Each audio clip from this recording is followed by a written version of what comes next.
Guys आज हम देखेंगे अहमदाबाद के फेमस मॉल में 10 रुपए की चीज क्या मिलेगी।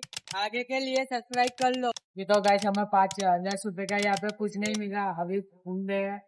आप देखो यहाँ पे अल्फा मॉल में कैसा है।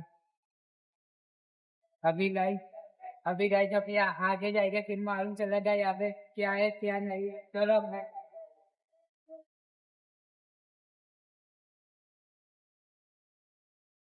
यार गाइस અમે પેરેલલ મોલમાં આયા ને યાર 10 રૂપિયાનું તો કઈ નહીં. તમે આવો તો 10,000 ઉપર લઈને આવશો કેમ કે આ વસ્તુ જેવી એવી है। अभी हाल तो અમે થર્ડ ફ્લોર ઉપર છીએ। હવે નીચે જઈશું। ઉપરનો તો કઈ વિડીયો શૂટ નતા લેવા દેતા લોકો એટલે હવે આપણે નીચે જઈ રહ્યા ને આ ક્રીઝ એરિયા અંદર આપણે અંદર જઈને જોઈએ શું હોય શું નહીં। अभी हाल गाइस અમે કિડ્સ એરિયામાં આયા है। આપણે જોઈએ મળે કે નહીં કઈ 10 રૂપિયાના અંદર અરાઉન્ડ। એટલે આપણે જોઈએ આ પેન પણ દેખો 50-60 રૂપિયાની ખાલી પેન હે। આપણે જોઈએ શું મળે શું નહીં આપણાને। 10 રૂપિયાનું ट्राई करिए મળે કે नहीं पे આપણે કહીએ આપણે। गाइस हम पेरेलल मॉल में गए तब हमको कुछ मिला नहीं 10 रुपए की चीज।